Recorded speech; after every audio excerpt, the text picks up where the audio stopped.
Good evening, everyone.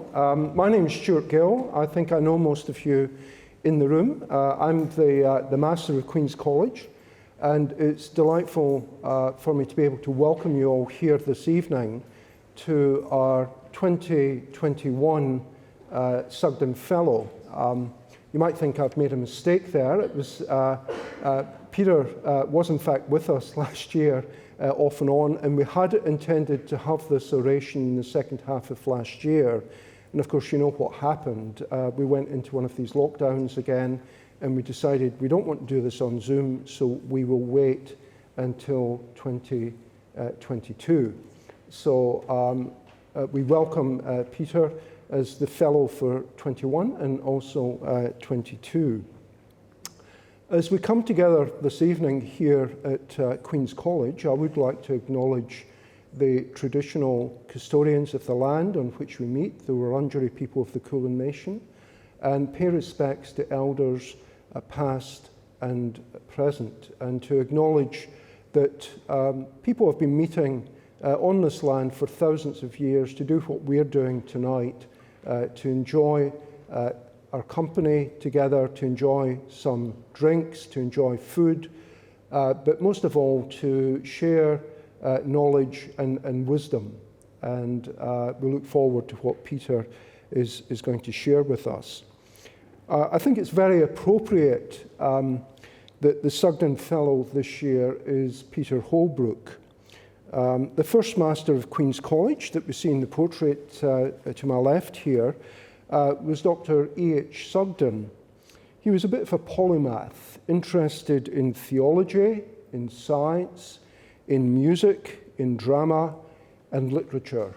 I wish I had all these things in my CV as the current master. I was actually accused last week when we had a climate change hypothetical as the master that led to the burning down of Queen's College by putting too much wood panel into the college. So I think Sugden's, what Sugden has left the college in terms of his widespread interests are probably going to be far more impactful than perhaps, given what I heard last week, I may leave the college. But Sugden's major book, for which he was awarded a doctorate by the University of Melbourne in 1918, was a topographical dictionary of the works of Shakespeare and his fellow dramatists, which was finally published in 1925. And there's an interesting little account of this work given by Sugden's daughter in her biography of her father, when she said the subject of his thesis for the degree of Doctor of Letters hangs an amusing tale. Known to be a diligent student and lover of drama, when this thesis was submitted to the Board of Examiners, they all agreed that there was only one man in Melbourne who could rightly handle the matter. Send it to Sugden, they said. And not till then did they learn that it was in fact Sugden that was the author of this paper. So the thesis instead was submitted to professors at the University of Sydney, with the result that he was awarded the doctorate. Sugden tells the story at his own expense that sometime later, when he was introduced with his degrees, with an MA and BSc, and with his Lit D, that he was introduced as someone that was somewhat limited. Sorry. Hopefully things will get better when Peter comes to the stage. Peter is Professor of Literature at the Institute for Humanities and Social Sciences at the Australian Catholic University. He was previously an eminent professor at the University of Queensland. His publications include Shakespeare's Individualism, the English Renaissance Tragedy, Ideas of Freedom. He co-edited Shakespeare's creative legacies, artists, writers, performers, readers, for the Bloomsbury Arden Shakespeare publication in 2016, and he's currently working on another book about the politics of nature in English literature. The topic for this evening is Shakespeare, Poet of Nature. Please welcome our Sugden Fellow, Peter Holbrook.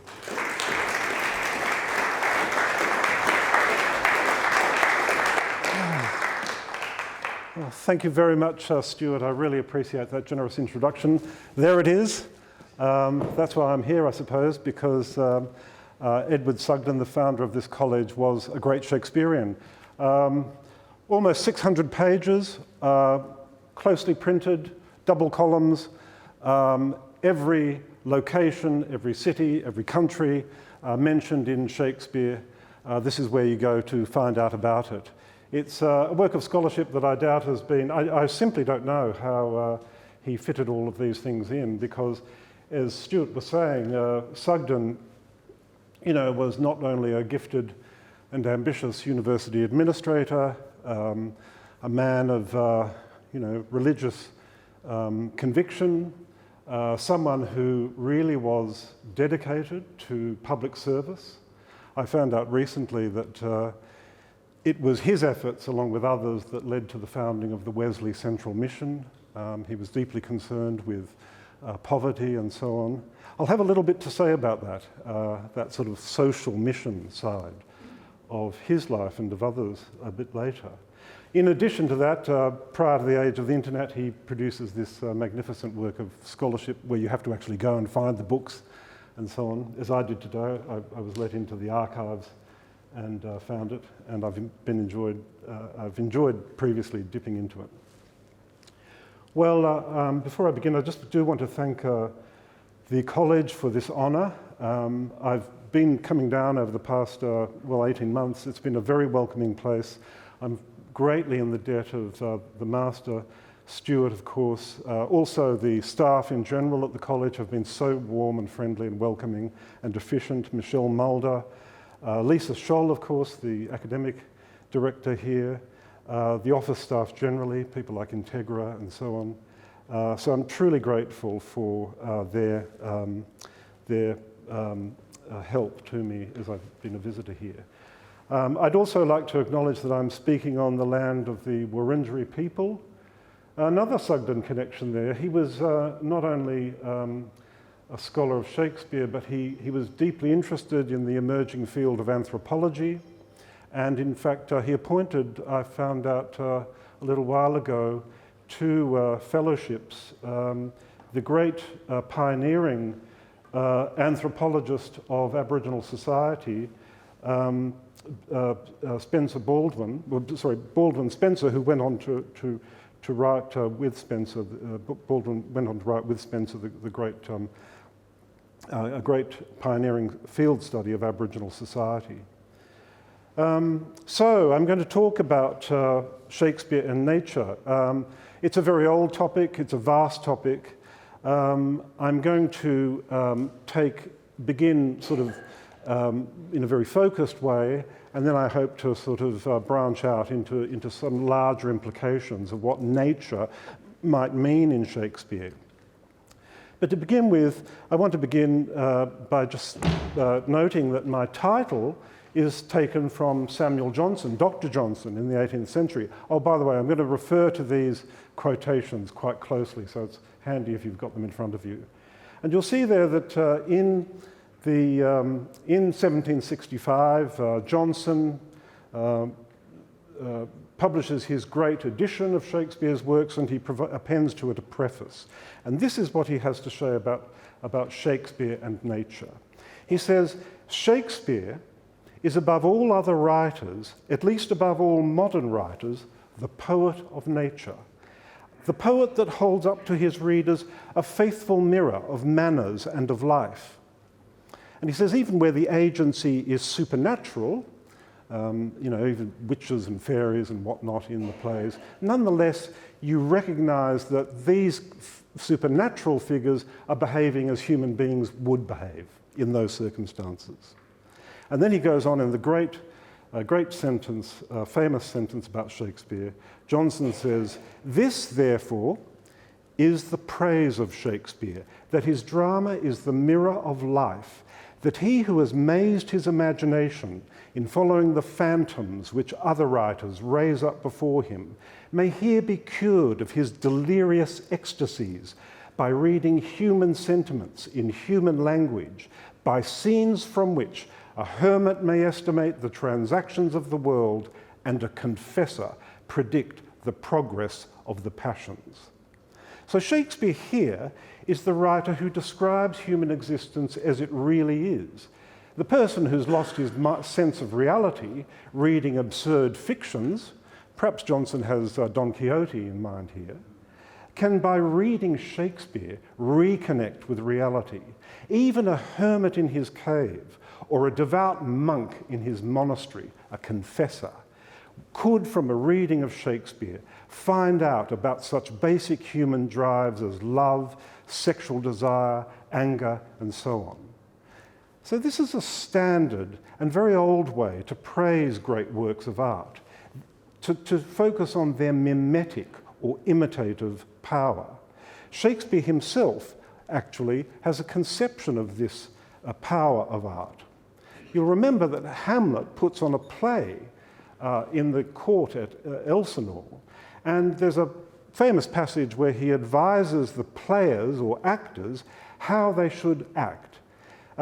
He doesn't want them to overdo it, is the gist of what he says to them. So Hamlet here is sort of the theatre director, and here he is in paragraph 2 there. So he says to the actors, "Be not too tame neither." In other words, don't be too decorous or restrained in your acting. I mean, the emotion has to come through. But let your own discretion, that's to say your sense of judgment, be your tutor. Suit the action to the word to the action, with this special observance that you o'erstep not the modesty of nature. For anything so o'erdone is from the purpose of playing, whose end, both at the first and now, was and is to hold as 'twere the mirror up to nature, to show virtue her feature, scorn her own image, and the very age and body of the time, his form and pressure. Now this o'erdone, or come tardy off, though it makes the unskilful laugh, cannot but make the judicious grieve, the censure of the which one must in your allowance owe away a whole theatre of others. Oh, there be players that I have seen play, and heard others praise, and that highly, not to speak it profanely, that, neither having the accent of Christians, nor the gait of Christian, pagan, nor man, have so strutted and bellowed, that I have thought some of nature's journeymen had made men, and not made them well. They imitated humanity so abominably. So exaggerated, overdone acting. Actors who ham it up, who get carried away and forget that they are trying to imitate people as they really are in actual life. That's Hamlet's target here. The aim, then, is a certain naturalness in imitation.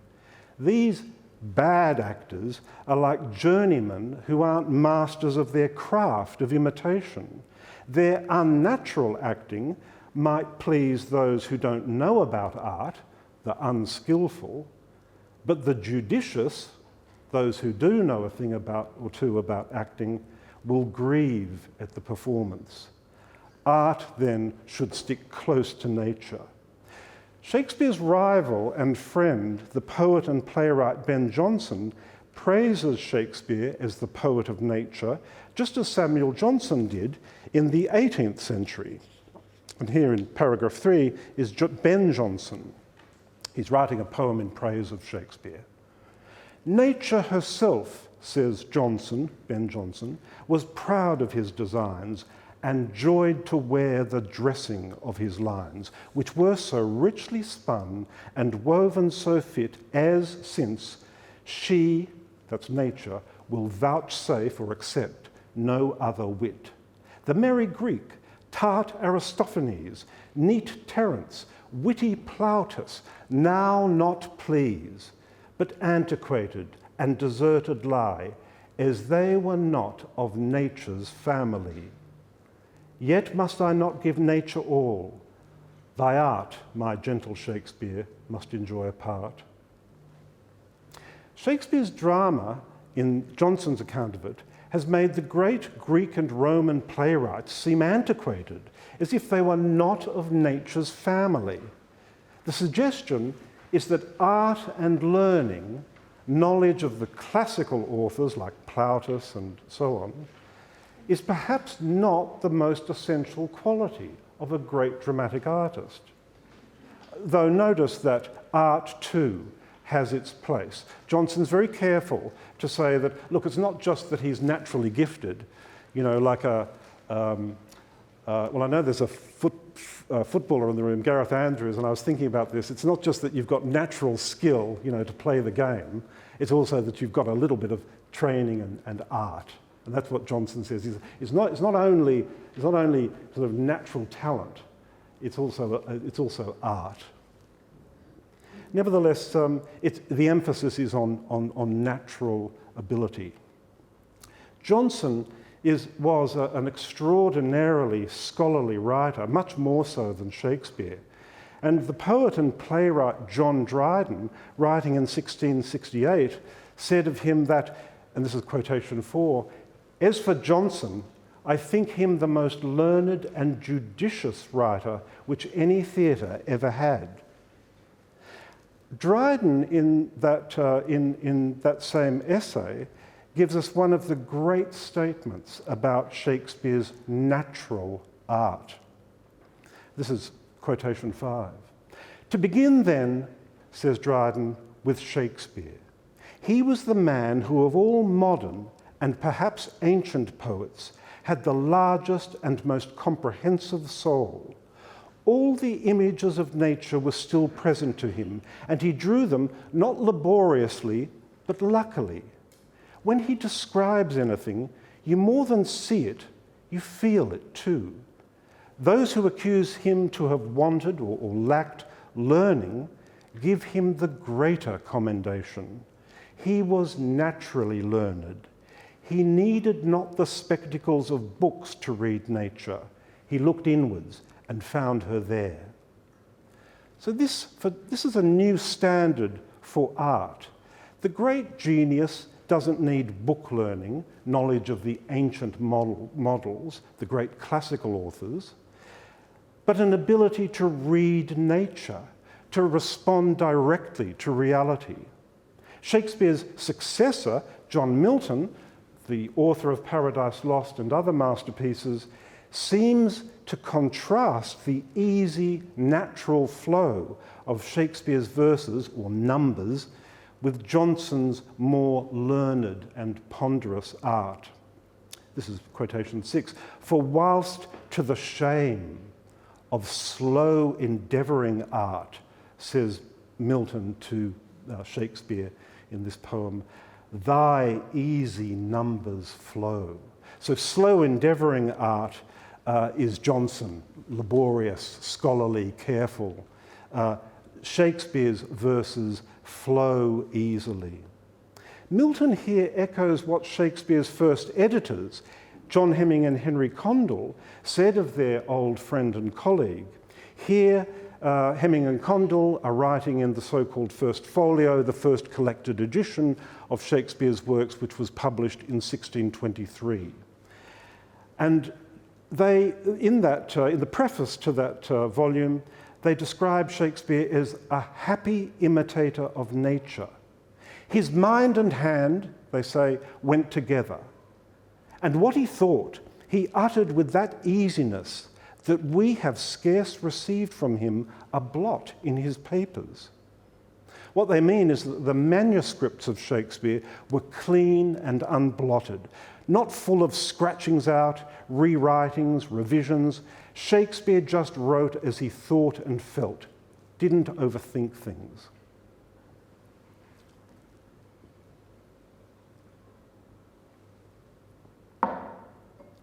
But Shakespeare is the poet of nature in another, more literal sense too. He describes natural scenes beautifully and, importantly, sympathetically. The Romantic poet Coleridge made this point. He attributes to Shakespeare in paragraph 8 there, that sublime faculty by which a great mind becomes that on which it meditates. To this must be added that affectionate love of nature and natural objects, without which no man could have observed so steadily or painted so truly and passionately. the very minutest beauties of the external world. Now, Coleridge then goes on to quote from Shakespeare's long poem, Venus and Adonis, published in 1593, a passage in which Shakespeare describes hunting dogs pursuing a hare, whom Shakespeare gives the name of Poor Wat, the dew-bedabbled wretch. And what Coleridge picks out here is Shakespeare's sympathy for suffering, his compassion for the victim of these hunting dogs, Wat. I'll come back to this theme, but I want also to note that another great romantic poet, John Keats, who was devoted, like Coleridge, to Shakespeare, probably has Shakespeare in mind when he writes in his diaries that, quotation 9, "If poetry comes not as naturally as the leaves to a tree, it had better not come at all." Which rather echoes what Hemming and Condell said about Shakespeare. It also echoes something we find in Shakespeare himself in his great tragedy, Timon of Athens. Here, in paragraph 10, a painter and a poet are in conversation. The painter guesses that the poet has been working on a poem for the great and rich lord, Timon. The painter says, "You are wrapped, sir, in some work, some dedication to the great lord." And the poet replies, "A thing slipped idly from me. Our poesy is as a gum which oozes from whence 'tis nourished. The fire in the flint shows not till it be struck. Our gentle flame provokes itself, and like the current flies, each bound it chafes." To get fire out of a flint, you need to strike it against a rock. But the poetic flame, the poet says, is different. It provokes itself. It comes naturally, unbidden, unworked up, unself-consciously, like leaves to a tree, or like the gum that oozes from a tree's trunk. And it doesn't like rules or bounds, like a stream chafing up against the banks of the banks that surround it. It pursues its own course. Shakespeare is the poet of nature, as Coleridge too said, in the literal sense of offering us staggeringly beautiful images of the natural world. And I give a few examples of this in paragraphs 11, 12, and 13. The dawn breaking in Hamlet, the death scene, a famous death scene of Ophelia, and the gorgeous bank where the queen of the fairies, Titania, sleeps on a summer's night. One point to take note of here is that it's quite interesting how in Hamlet, the natural world, when it does appear, constitutes some kind of escape from the corrupt and claustrophobic court of King Claudius, Hamlet's wicked uncle.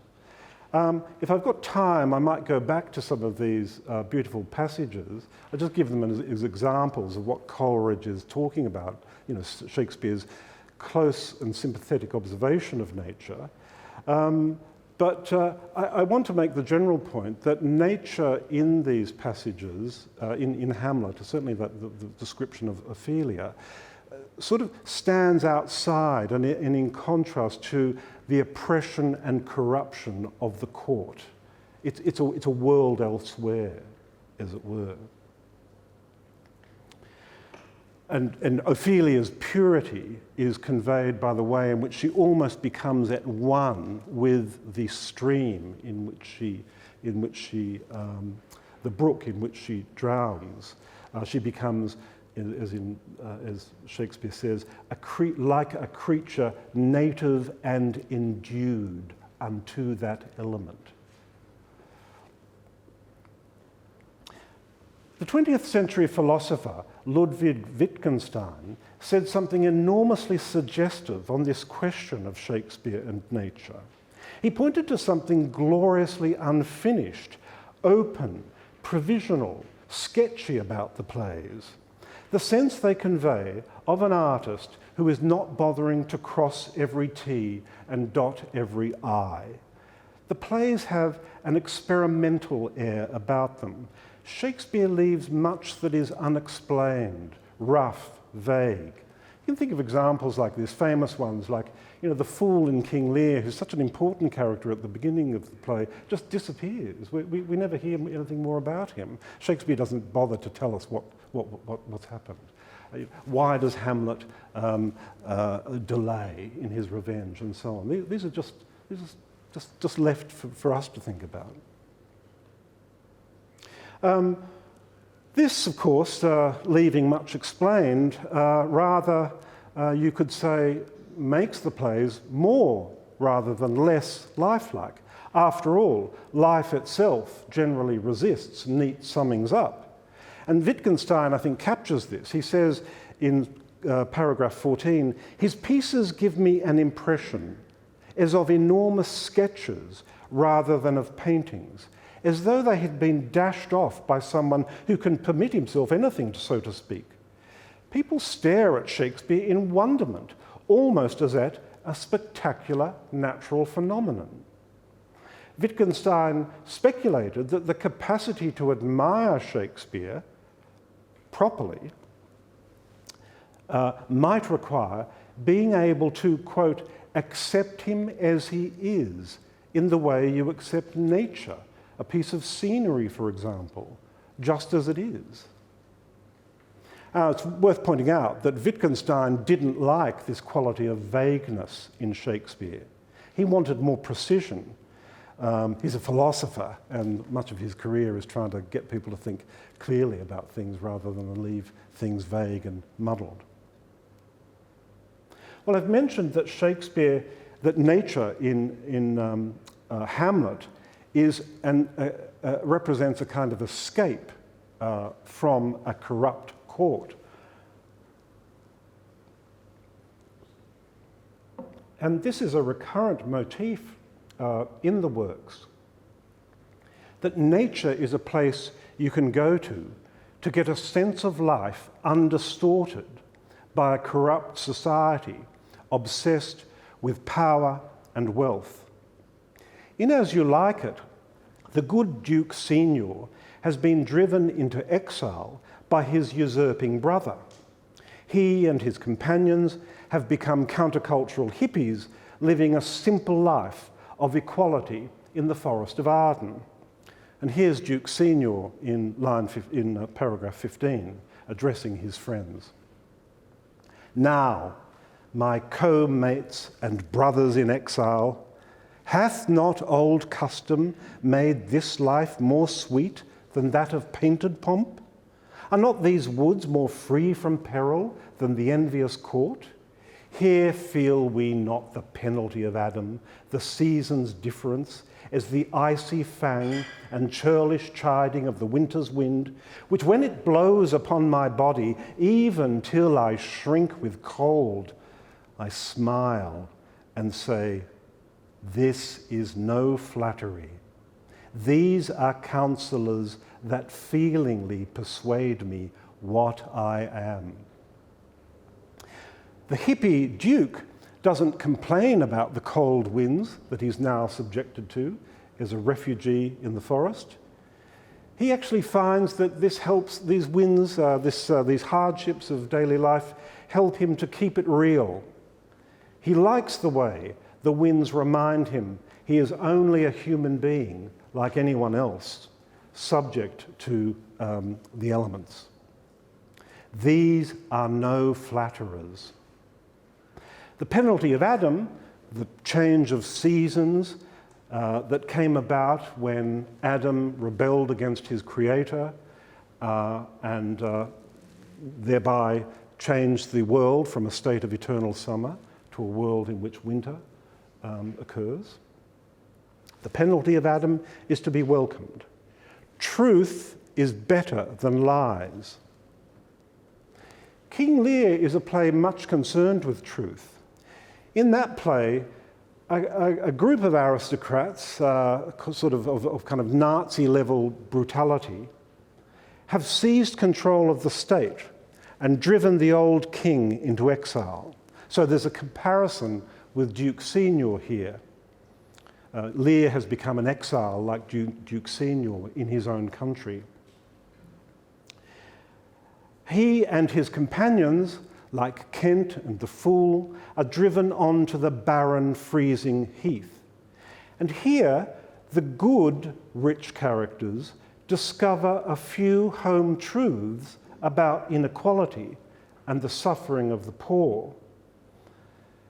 Here, the old king, in paragraph 16 there, is taking shelter from the storm in a hovel. Kent says to him, "Good my lord, enter here." And Lear replies, "Prithee, go in thyself, seek thine own ease. This tempest will not give me leave to ponder on things that would hurt me more." He means there, that the storm at least distracts him from thinking about what his wicked daughters have done to him. "But I'll go in," and then to the fool, "In, boy, go first. You houseless poverty, nay, get thee in. I'll pray, and then I'll sleep." Fool goes into the hovel. "Poor naked wretches, wheresoe'er you are, that bide the pelting of this pitiless storm, how shall your houseless heads and unfed sides, your looped and windowed raggedness, defend you from seasons such as these? Oh, I have ta'en too little care of this. Take physic, pomp, expose thyself to feel what wretches feel, that thou mayst shake the superflux to them and show the heavens more just." Lear here is telling the selfish rich that they need to experience the life of the poor. He's saying, take that medicine, or physic, experiencing the life of the poor, you rich ones. Pomp. Take physic, pomp. Expose thyself to feel what wretches feel. And he says, you need to shake the superflux, that is what you don't need, to them, the poor. Now, the good old Duke Gloucester says the same a bit later in the play. This is Gloucester giving a purse to an old man, one of his tenants, who was helping him. Gloucester, you remember, has had his eyes gouged out by the wicked characters in the play. Here, take this purse, thou whom the heavens' plagues have humbled to all strokes, that I am wretched makes thee the happier. Heavens deal so still. Let the superfluous and lust-dieted man that slaves your ordinance, that will not see because he does not feel your power quickly.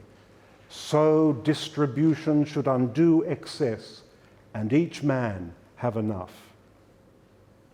Again, Gloucester is calling here for a massive redistribution of wealth. What the rich have, which is superfluous for them, should be given to the poor. Both Gloucester and Lear come to a vision of humanity as naturally vulnerable and therefore in need of mutual care. Both here are thinking, in the passages I'm about to read, both the Earl of Gloucester and King Lear are thinking about the naked, deranged, homeless beggar known as Poor Tom in the play. In actuality, of course, Poor Tom is the aristocrat, the good aristocrat, Edgar, but they don't know that at this, of course. Gloucester says in paragraph 18 there, "In the last night's storm, I such a fellow saw, which made me think a man a worm." He sees a human being, Poor Tom, sort of reduced to a sort of animal worm-like existence. And Lear says, and here he is addressing Tom, "Consider him well. Thou owest the worm no silk, the beast no hide, the sheep no wool, the cat no perfume. Ha! Here's three ons are sophisticated. Three of us, because we're all clothed, and he's naked. His three ons are sophisticated. Thou art the thing itself. Unaccommodated man, that's to say man without accommodations such as clothing and shelter, is no more but such a poor, bare, forked animal as thou art. Well, I want to conclude on Shakespeare's Timon of Athens.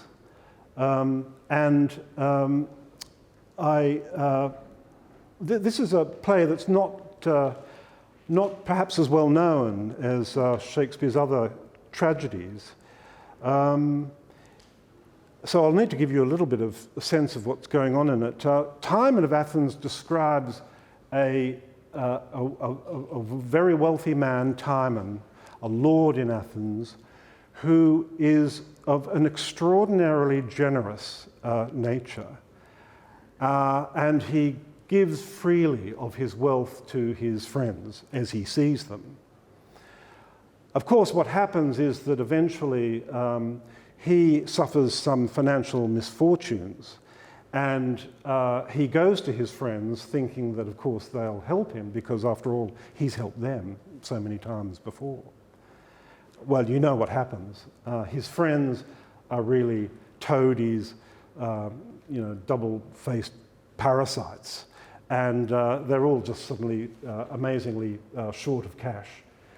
And so Timon leaves Athens. He curses really humanity itself. He's gone from a vision of humanity which was a vision of humanity as a scene of fellowship to the darkest sense of what human beings are capable of. He goes off into the forest and he vows that he'll just live as a sort of hermit there. He eats the roots from the ground and so on. And the play ends. It's a very harsh play. It ends in dwelling on the rage and madness of a man who's been betrayed by these greedy parasites to whom he's given all. It's at least as angry a play as King Lear or Coriolanus. And here in paragraph 20 is one of these false toadies of Timon's speaking early on in the play to him. And the First Lord here says, "Might we but have that happiness, my lord, whereby we might express some part of our zeals, we should think ourselves perfect. We should think ourselves forever perfect, forever happy." In other words, if we could only have an opportunity, my Lord, to give you back some of the things that the sorts of gifts that you've given to us, we would be forever happy. You can tell the sort of false, the formality of the language indicates something about the falseness of the heart of the speaker. And Timon replies, "Oh, no doubt, my good friends, but the gods themselves have provided that I shall have much help from you. How had you been my friends else? Why have you that charitable title from thousands? Did not you chiefly belong to my heart? Oh, you gods, think I, what need we have any friends if we should ne'er have need of them? They were the most needless creatures living, should we ne'er have use for them, and would most resemble sweet instruments hung up in cases that keeps their sounds to themselves. Why, I have often wished myself poorer that I might come nearer to you. We are born to do benefits. And what better or prosperer can we call our own than the riches of our friends? Oh, what a precious comfort 'tis to have so many, like brothers, commanding one another's fortunes. And here Timon is offering a remarkable vision of humanity. We were born to do benefits to each other, to look after each other. That, Timon suggests, is our natural condition. The whole point of having friends is that you need them, and at times you have to just ask them to help, and you help them. We are all, Timon says, by nature, brothers and friends. Now, this is a vision of human solidarity, togetherness, as our natural state. Now, in the play, the military commander, Alcibiades, has been exiled by the greedy, corrupt Senate of Athens. And with his poor soldiers, he leads a rebellion against the Senate. And on victory, Alcibiades declares to them, and this you'll find in paragraph 21. So here he is, he's marched into the city with his soldiers, he's taken power, and he's addressing the senators. Till now, he says, you have gone on and filled the time with all licentious measure, making your wills the scope of justice. Till now, myself and such as slept within the shadow of your power have wandered with our traversed arms and breathed our sufferance vainly. Now the time is flush, when crouching marrow in the bearer strong cries of itself, no more. Now breathless wrong shall sit and pant in your great chairs of ease, and pursy insolence shall break his wind with fear and horrid flight. So what Alcibiades is saying to the senators is that they have essentially made their wills, their selfish wills, identical with justice, with all licentious measure. In other words, they've not contained their selfish wills. They have done whatever they like and called it justice, observing no restraint on their will to power and wealth. But now, the poor who pant with their oppression and wrong shall now sit in the great comfortable chairs of the Senate House, and the old, corrupt, greedy senators shall pant as they rush away in fright. Now, and up to this point, he says, Alcibiades says, we have breathed our sufferance vainly. In other words, we have complained, we have made clear our sufferings, but in vain. Our pleas have been ignored. But now the time has come, the time is flush, when crouching marrow in the bearer strong, when the sinews and marrow of even those strong people who have feared the senators cries of itself no more, now real justice shall be done. Now, Alcibiades, as I said, had been banished from Athens by the Senate. And in my paragraph 22 here, I've given you the speech where he reflects on his own banishment by the Senate. And he says here, I have kept back their foes, while they have told their money and let out their coin upon large interest. I myself, rich only in hurts, all those for this? Is this the balsam that the usurping Senate pours into captains' wounds? Banishment? Now here, the Senate, notice, is usuring. The senators simply, the usuring Senate, the senators simply count their money, tell their money, while Alcibiades is out on the front lines defending the city. The senators lend out their coin at exorbitant interest. They let out their coin upon large interest. Now, Timon of Athens contains a remarkable meditation on the power of money to distort natural values and natural life. And this is what I'm going to end on, a bit speculatively. Timon, living in the forest now, discovers gold. So this is paragraph 23. Here's Timon, he's in the forest. What is here? And he puts it, and he's found gold. Yellow, glittering, precious gold. No gods, I am no idle votarist. Roots, you clear heavens. Remember, he's vowed to the gods that he'll just live simply on roots. So he's got no use for gold. Roots are enough for him. Thus much of this, gold, will make black white, foul fair, wrong right, base noble, old young, coward valiant. Ha, you gods! Why this? What this, you gods? Why this, gold, will lug your priests and servants from your sides, pluck stout men's pillows from below their heads. This yellow slave will knit and break religions, bless the accursed, make the whore leprosy adored, place thieves and give them title, knee and approbation with senators on the bench. This is it that makes the wappened widow wed again, she whom the spittle house and ulcerous sores would cast the gorge at. This embalms and spices to the April day again. Come, damned earth, thou common whore of mankind, that puts odds among the rout of nations, I will make thee do thy right nature.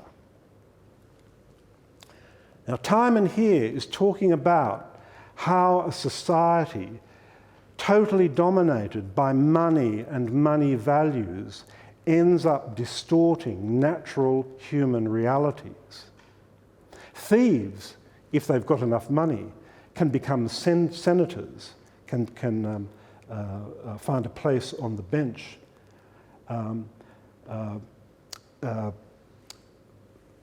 What is fair, what is foul can be redescribed as fair as long as the foul has enough money. A coward can pass himself off as a valiant man or be accepted as such as long as he's got enough money.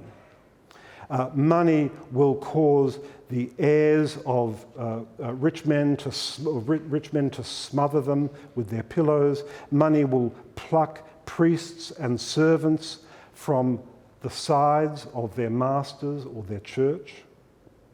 Money will also cause the conflict among the rout of nations, put the nations at odds, puts odds among the rout of nations.